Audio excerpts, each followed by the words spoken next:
잠에 들기도 힘들고 푹 잔 것 같지도 않고 심한 분들은 그냥 오랫동안 눈 감고 있다 일어난 것 같은 느낌이신가요? 어떻게 아냐고요? 저도 그랬으니까요. 스탠퍼드 대학교 니시노 세이지 교수는 자신의 책 숙면의 모든 것에서 매일 잠을 5시간 이하로 자게 되면 우리 뇌의 인지 능력은 술에 취한 상태랑 비슷해진다고 했습니다. 충격적이지 않나요? 정상 생활이 힘들다는 거죠. 그래서 평소보다 훨씬 예민해지거나 학습 능력이나 기억력이 많이 떨어지게 됩니다. 많은 분들은 이런 문제를 이미 알고 있기 때문에 더 예민해질 수밖에 없고 또 악순환에 빠지게 됩니다. 그럼 어떻게 하면 깊은 잠을 잘 잘 수 있을까요? 운동해라. 피곤하면 골아 떨어진다. 자기 전에 핸드폰 하지 마라. 오, 잠 못 잔다고 하면 주변에서 꼭 저런 말을 하죠. 그렇다면 왜 운동하면 피곤해지고 잠을 잘 자게 되는 건지, 왜 자기 전에 핸드폰을 보지 말라는 건지 혹시 그 이유를 알고 계시나요? 바로 아데노신과 멜라토닌 때문인데요. 우리가 어떻게 잘 자게 되는지 그 원리를 알면 깊은 잠을 잘 잘 수 있지 않을까요? 자, 먼저 우리는 깨어있는 동안 활동을 하면서 아데노신이라는 화학물질, 일종의 부산물 같은 게 생성되는데요. 이게 많이 쌓이면 잠이 오게 됩니다. 이런 식으로 표현할게요. 피곤한 바구니에 피곤함을 많이 넣어주셔야 잠을 잘 잘 수 있어요. 잠에서 깨고 눈을 뜬 순간부터 아데노신은 이렇게 차곡차곡 쌓이게 되는데요. 이렇게 일정량을 넘어가면 우리가 피곤함을 느끼고 잠에 잘 들게 됩니다. 깨어있는 동안 두대 활동과 육체 활동을 통해서 많이 쌓이게 되고요. 이게 많이 쌓이면 잠이 솔솔 오고 잘 잔다고 생각하시면 됩니다. 그럼 아데노신을 어떻게 하면 많이 쌓이게 만들까요? 맞아요. 운동이죠. 몸을 피곤하게 만들면 더 좋고요. 이제 왜 운동을 하면 피곤해지고 잠이 오는지 아셨을 거예요. 아, 그럼 피곤하니까 낮잠이나 자야겠다. 낮잠은 진짜 좋지만 꼭 20분 이내로만 자야 돼요. 더 자게 되면 열심히 모은 아데노신의 게이지가 다시 떨어진다고요. 자, 그럼 커피는 왜 마시지 말라고 하는 걸까요? 아데노신 게이지가 꽉 차서 자라고 신호를 주는데 이걸 방해하는 게 카페인이기 때문입니다. 자기 전 5시간 전에는 카페인을 멀리 해주시는 게 좋아요. 그럼 커피 먹고 잘 자는 사람은 뭐냐? 크게 두 가지 케이스가 있는데요. 간에서 정말 해독을 잘 시키거나 잘 잤다고 착각하는 경우라고 합니다. 실제로 카페인의 각성 효과 때문에 잠을 쫓아내고 푹 잠들지 못하게 하니까 수면의 질이 떨어질 수밖에 없는 거죠. 그 밖에도 이렇게 여러 가지 이유가 있네요. 자, 두 번째, 자기 전 1시간 전에는 핸드폰 하지 마라. 바로 멜라토닌은 많이 들어보셨을 거예요. 맞아요. 잠의 호르몬이라고 불리는 멜라토닌입니다. 1958년도에 앨런 레너란이란 사람이 처음 발견했는데요. 멜라토닌은 아침에 눈으로 빛이 들어오면 생성이 억제되고 반대로 밤이 되면 어두워지면서 많이 생성되고 우리를 졸리게 해주는데요. 여기서 중요한 건 밤이 되고 어두워지면 생성된다는 거예요. 즉, 눈으로 밝은 빛이 들어오면 잠에 들기 힘들거나 깊은 잠을 자지 못할 가능성이 크다는 거예요. 그래서 자기 전에 핸드폰을 자제하라는 거죠. 그렇다면 왜 밤이 되면 많이 생성되는 걸까요? 자, 먼저 멜라토닌은 우리 뇌의 중간쯤에 있는 솔방울샘에서 많이 만들어지는데요.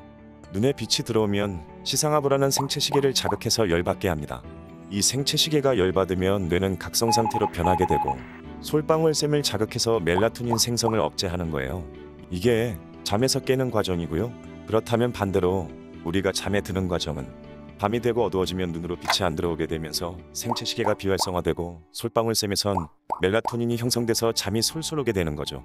또 멜라토닌은 리셉터, 즉 수용체가 있는데요. 수용체 1과 수용체 2가 있고요. 그 수용체 1과 만나서 활성화되면 그 순간 잠이 딱 오는 거라고 해요. 또 중간에 멜라토닌이 모자르면 잠에서 쉽게 깨게 되는 거고요. 이래서 잠의 호르몬이라고 하는 거죠. 이제 멜라토닌이 잠에 어떤 영향을 주는지 아셨을 거예요.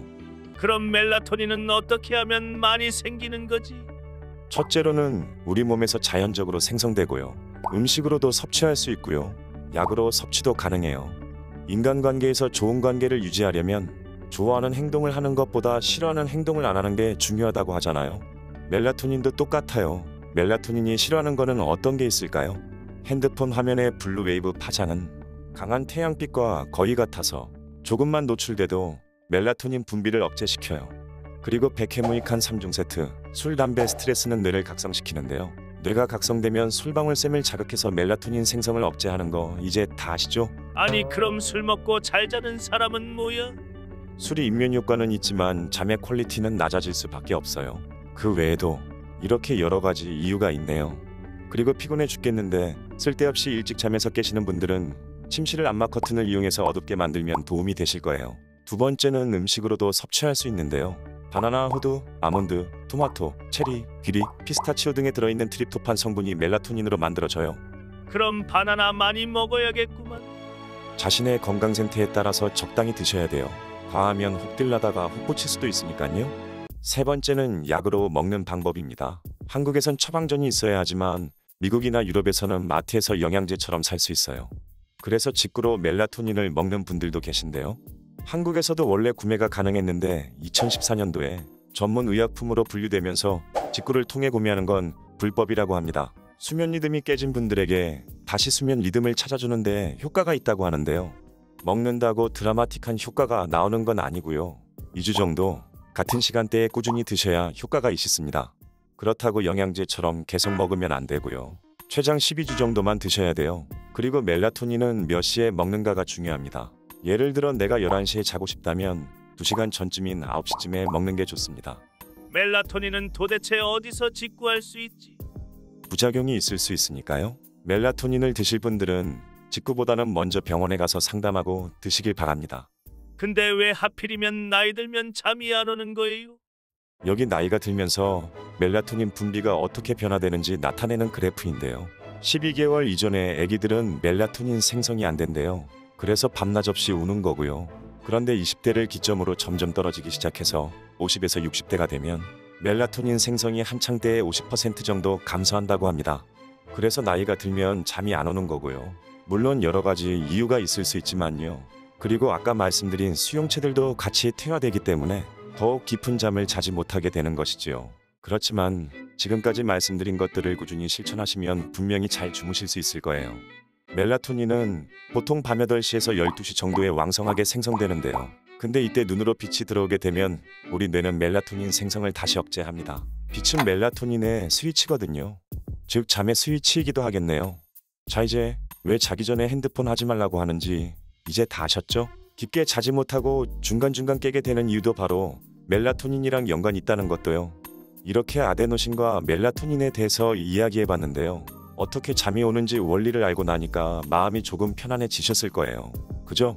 자, 그럼 아침에 일어나서 열심히 활동을 해서 아데노신을 만들고 밤이 되면 아몬드 한 줌 정도 드셔주세요. 그리고 자기 전 30분 전에는 핸드폰을 멀리 하시면 됩니다.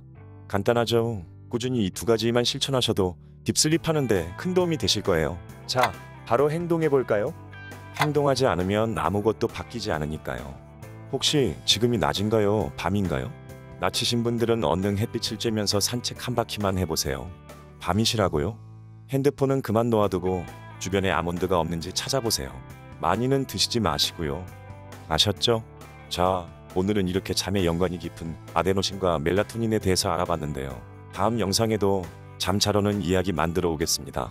시청해주셔서 감사합니다. 딥슬립 하세요.